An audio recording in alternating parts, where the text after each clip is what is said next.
Cette vidéo est réalisée en collaboration avec les chaînes Tomate et Scientia Egregia. Nous avons chacun réalisé une vidéo sur le thème du spin. Je vous invite à aller voir les deux autres vidéos après avoir visionné celle-ci.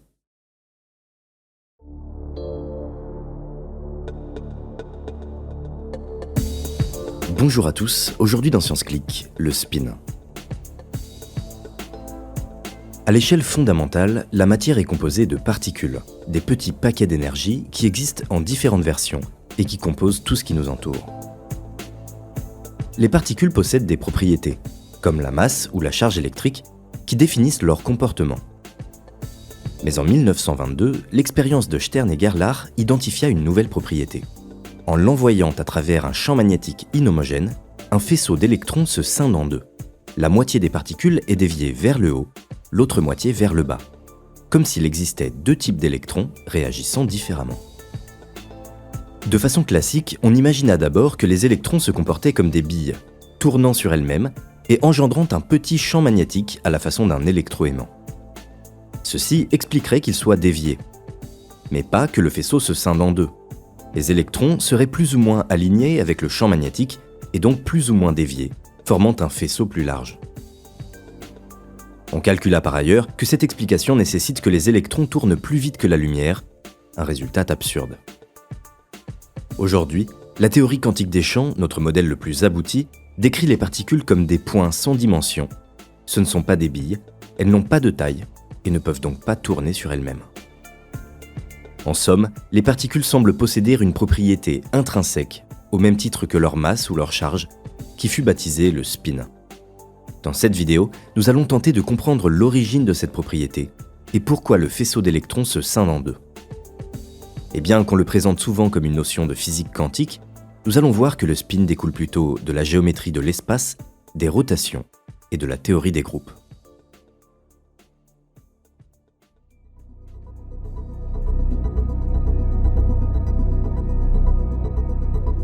Un groupe, en mathématiques, est un ensemble d'opérations que l'on peut combiner ou inverser. Par exemple, l'ensemble des rotations d'un quart de tour, 0 degrés, 90 degrés, 180 degrés et 270 degrés, forment un groupe, un ensemble d'opérations que l'on peut combiner ou inverser. Les groupes sont des structures très utiles pour décrire les symétries d'un objet. Cette pierre précieuse, par exemple, est symétrique vis-à-vis de ce groupe, car elle ne change pas d'apparence après n'importe laquelle de ces 4 rotations. Cette autre pierre, par contre, n'est pas symétrique, puisqu'elle change d'aspect selon l'orientation.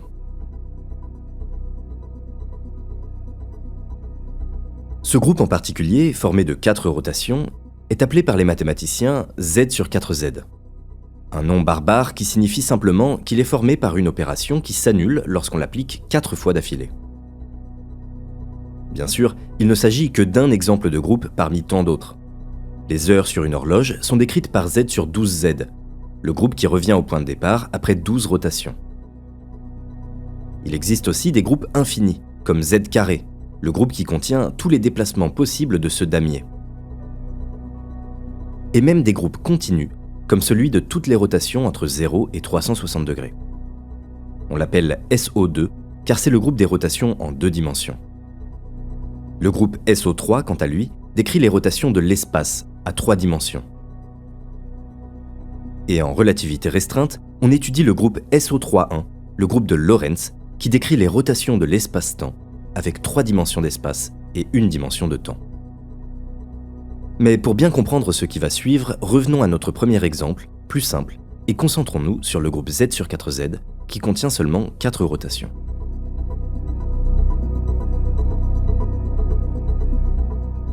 Pour comprendre comment un groupe peut se manifester et agir sur des objets concrets, prenons ces 3 pierres précieuses et regardons la façon dont elles se transforment sous l'action des rotations. Sur la pierre bleue, le groupe de rotation n'a aucun effet. Elle reste toujours inchangée. La pierre rouge, quant à elle, évolue d'une rotation à l'autre. Chacune des 4 opérations engendre une nouvelle apparence unique. Enfin, la pierre verte change après la première rotation, mais retrouve son apparence initiale dès la seconde rotation. La pierre bleue est toujours dans un même état, la pierre rouge peut en adopter 4 et la pierre verte 2. Imaginons maintenant que ces pierres représentent des particules. En tant que physiciens, nous ne connaissons ni l'apparence ni la structure des particules. Ce sont pour nous des objets fondamentaux, des briques élémentaires sans dimension. Mais dans notre cas, on sait que les particules rouges et vertes peuvent adopter des états différents selon leur orientation. Et même si l'on ne perçoit pas ces différents états à notre échelle, on peut imaginer qu'ils ont un impact réel sur le résultat des expériences. Pour les modéliser, inventons un nouvel espace abstrait, l'espace des états, dans lequel on repère chaque état que peut adopter une particule. Chaque particule possède son propre espace des états. Faisons tourner la particule rouge de 90 degrés. Son état a changé, un peu comme s'il avait tourné lui aussi dans l'espace abstrait des états. Et pour une même rotation de 90 degrés, l'état de la particule bleue n'a pas tourné, tandis que celui de la particule verte a tourné 2 fois plus. L'idée cruciale est que l'on peut associer à chaque rotation de l'espace physique une rotation abstraite dans l'espace des états. Cette construction permet de distinguer le comportement des 3 particules. Pour une même rotation, l'état de la particule bleue tourne 0 fois, celui de la particule rouge tourne 1 fois, et celui de la particule verte tourne 2 fois. C'est cette propriété qu'on appelle le spin. Le spin caractérise la façon dont on représente chaque rotation de l'espace physique dans l'espace des états abstraits. La particule bleue est de spin 0, la particule rouge de spin 1 et la particule verte de spin 2. On dit qu'il s'agit de 3 représentations différentes du groupe des rotations. Le spin permet ainsi de classifier les différents comportements possibles lorsqu'on applique une rotation à un objet. Cette bouteille est de spin 1, car son état se transforme comme celui de la particule rouge. Ce bouton est de spin 0. Et cette carte à jouer de spin 2.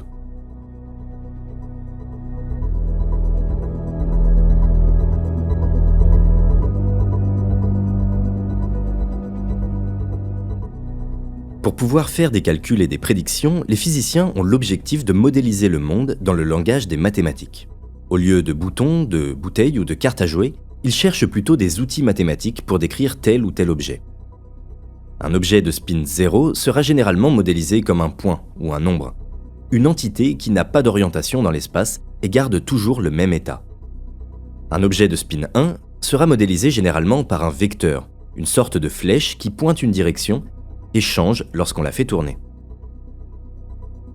Et un objet de spin 2 sera généralement modélisé par un tenseur d'ordre 2, qu'on peut imaginer comme une sorte de double vecteur et qui retrouve son état après seulement 180 degrés. Jusqu'ici, nous nous sommes concentrés sur le groupe Z sur 4Z car il est plus simple. En réalité, les physiciens s'intéressent à toutes les rotations possibles de l'espace-temps. Mais l'idée reste la même. Si l'on connaît les différentes représentations possibles, c'est-à-dire toutes les façons dont l'orientation d'un objet peut affecter son état, on dispose d'un catalogue d'outils mathématiques pour modéliser l'univers. C'est précisément ainsi que les physiciens ont décrit les particules. Certaines sont de spin 0, comme le boson de Higgs. Son état est toujours le même, quelle que soit l'orientation, et on le décrit donc par un champ de nombres. D'autres sont de spin 1, comme le photon qui constitue la lumière. La lumière a donc une directionnalité, c'est ce qu'on appelle sa polarisation, qui ne retrouve sa direction initiale qu'après 360 degrés. C'est cette propriété de polarisation qui permet aux verres polarisants de bloquer certaines lumières selon leur orientation. On décrit la lumière par un champ de vecteurs, le champ électromagnétique. Enfin, le graviton, la particule encore hypothétique de gravité, serait de spin 2, car en relativité générale, on décrit la gravité par un champ de tenseurs d'ordre 2, des objets qui retrouvent leur état après seulement 180 degrés. Cette propriété de spin 2 se retrouve jusque dans la structure des ondes gravitationnelles, lors de la fusion de 2 trous noirs par exemple, qui déforment l'espace dans 2 directions perpendiculaires, avec une symétrie de 180 degrés. En bref, le spin indique quels outils mathématiques permettent de décrire telle ou telle particule, selon la façon dont elle réagit à une rotation. Mais qu'en est-il alors des électrons ? et plus généralement des fermions, les particules qui constituent la matière. On entend souvent dire que ces particules ne sont ni de spin 0, 1 ou 2, mais de spin 1,5. Comment le spin peut-il valoir 1,5 ?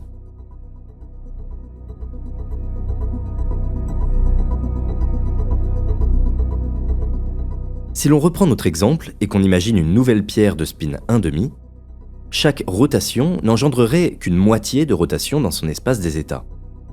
Elle nécessiterait ainsi non pas un, mais 2 tours complets pour retrouver son apparence initiale. Bien sûr, ceci est impossible de façon classique. Tout objet doit rester le même après un tour complet, car une rotation d'un tour complet équivaut à ne rien faire du tout. Pourtant, ces particules de spin 1,5 existent bel et bien, et composent même au sein des atomes toute la matière qui nous entoure. Pour comprendre, nous allons devoir plonger dans la mécanique quantique. La clé de voûte de la mécanique quantique est le principe de superposition. Pour bien le comprendre, faisons l'analogie avec une pièce de monnaie. En physique classique, une pièce n'a que 2 états possibles, pile ou face. Mais la mécanique quantique nous enseigne que tant qu'on ne l'observe pas, la pièce peut en fait se trouver dans un état superposé. Un état faisant intervenir à la fois pile et face, avec des probabilités variables. Et ce n'est que lorsqu'on réalise une mesure pour observer la pièce que l'univers va devoir choisir au hasard entre pile et face selon ses probabilités. Bien sûr, ce n'est qu'une analogie. Ce phénomène ne se produit pas pour une pièce de monnaie qui est macroscopique, mais il se produit bien à l'échelle des particules quantiques. Pour modéliser les superpositions quantiques, on utilise à nouveau un espace abstrait, dans lequel pile et face ne sont que 2 axes, 2 directions. Chaque superposition est une somme qui fait intervenir pile et face dans des proportions variables. Cet état, par exemple, correspond à la somme pile plus face. Celui-ci à la somme 2 fois pile moins 3 fois face. Pile et face sont en fait des coordonnées dans cet espace abstrait, et toutes les superpositions imaginables sont des états possibles que peut adopter la pièce avant qu'on ne l'observe. Lors d'une mesure, la probabilité d'obtenir soit pile, soit face ne dépend que de la direction de l'état dans lequel se trouve la pièce. Plus il est aligné avec l'axe pile, plus on a de chances d'obtenir pile, et vice-versa. La remarque cruciale qui va nous intéresser est que les probabilités d'obtenir soit pile, soit face sont les mêmes que l'on considère un état ou son opposé. Dans cet espace abstrait, que l'état soit dirigé dans un sens ou dans l'autre sens n'a aucun impact. Son alignement avec les 2 axes reste le même, et les probabilités d'obtenir pile ou face sont donc identiques. Les 2 états représentent une même réalité physique, et il est impossible de les différencier par une quelconque expérience. C'est cette subtilité qui va enfin nous permettre de comprendre le spin 1,5. Reprenons une dernière fois notre groupe Z sur 4Z. On a vu qu'un objet de spin 1,5 était impossible en physique classique, car un tour complet ne le ramènerait pas à son état initial, mais à l'opposé, ce qui est absurde. Toutefois, si l'objet est justement quantique et décrit par un espace de superposition, ceci ne pose plus problème, car l'opposé d'un état quantique, bien que mathématiquement différent, correspond bien à la même situation physique qu'au départ. La notion de spin 1,5 est donc bel et bien possible dans le cadre de la physique quantique. On appelle l'état d'un tel objet un spinner. C'est un objet mathématique qui nécessite 2 rotations de l'espace pour revenir à son point de départ dans l'espace abstrait. Ceci est autorisé car après un tour complet, bien que le spinner se trouve dans l'état opposé, il décrit tout de même la même situation physique qu'au départ. À ce stade, on pourrait penser que les objets de spin 1,5 n'ont rien d'intéressant, puisqu'ils reviennent dans tous les cas au même état physique après un tour complet. Mais il y a bien une différence concrète avec les autres objets que l'on a vus jusqu'ici. Si l'on considère un état et son opposé, ils sont physiquement équivalents, mais deviennent différents si on les superpose à un autre état. Et si l'on imagine un champ de spinner dans lequel se propagent des ondes, la superposition de 2 ondes va être différente si l'on remplace l'une des 2 par son opposé. Les spinners ont donc bel et bien des propriétés intéressantes qui les différencient des autres objets.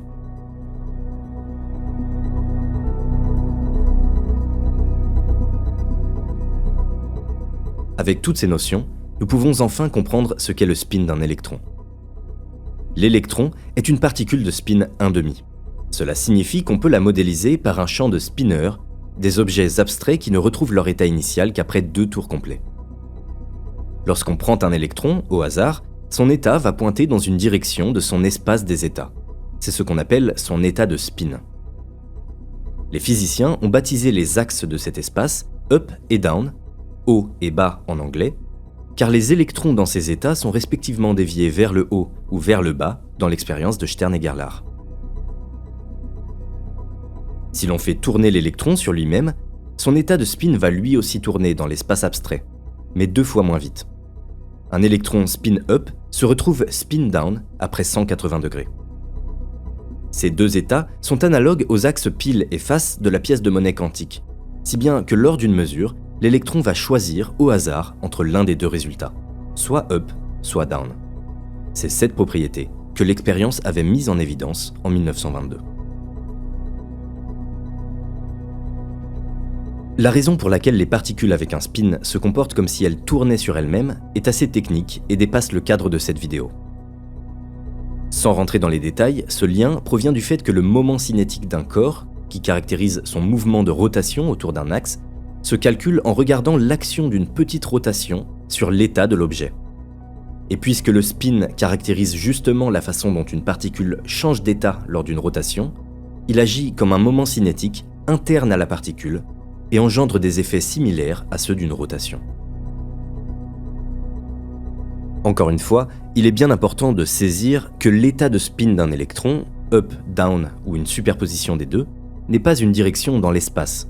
C'est une direction abstraite dans un espace mathématique que l'on invente pour décrire l'électron. Jusqu'ici, nous avons visualisé les rotations en 2 dimensions, plus simples à appréhender. Mais notre espace possède en réalité 3 dimensions, dans lesquelles on peut tourner et changer d'orientation. L'espace abstrait qui décrit le spin d'un électron, quant à lui, ne possède bien que 2 dimensions, up et down. Ce sont 2 espaces complètement différents, reliés uniquement par le fait que chaque rotation dans l'un est associée à une rotation dans l'autre. La mécanique quantique n'utilise d'ailleurs pas des nombres réels mais des nombres complexes pour décrire les superpositions, une subtilité qui rend tout de suite cet espace plus dur à visualiser. Mais pour éviter de se perdre dans les détails, résumons une dernière fois tout ce que nous avons vu. Les particules ont une propriété intrinsèque qu'on appelle le spin. Le spin caractérise la façon dont change l'état d'une particule lorsqu'on la fait tourner dans l'espace. Certaines particules ont des spins entiers, 0, 1 ou 2 par exemple. Mais la mécanique quantique permet également l'existence de particules de spin demi-entiers, et notamment 1,5, qui ne reviennent à leur état initial qu'après 2 tours sur elles-mêmes. Lorsqu'on mesure une telle particule, l'univers choisit au hasard entre l'un des 2 axes de son espace abstrait, généralement appelé up et down, expliquant qu'il semble exister 2 types d'électrons différents dans l'expérience de Stern et Gerlach. Pour conclure, quelques années plus tard, en 1928, Dirac s'intéressera au comportement des spinners lorsqu'on ajoute la dimension du temps, dans le contexte de la relativité. Lorsqu'on fait tourner l'espace-temps, ce qui correspond à un changement de référentiel, un spinner tourne, là encore, 2 fois moins vite dans son espace abstrait. Mais il existe 2 comportements possibles. Le spinner peut réagir soit dans un sens, soit dans l'autre. Mathématiquement, un spinner se comporte un peu comme la racine carrée d'un nombre. Il en existe 2, une positive et une négative. Il existe ainsi 2 types de spinners différents, réagissant de façon opposée aux rotations de l'espace-temps. Ils correspondent aux particules et aux antiparticules. En 1928, Dirac prédit ainsi mathématiquement l'existence de l'antimatière. Pour en savoir plus, ne manquez pas les 2 autres vidéos de cette collaboration abordant les concepts géométriques et topologiques liés au spin sur la chaîne Tomate et le concept de spinner comme racine carrée des vecteurs sur Scientia Egregia. Nous répondrons également bientôt à vos questions ensemble dans une future vidéo commune.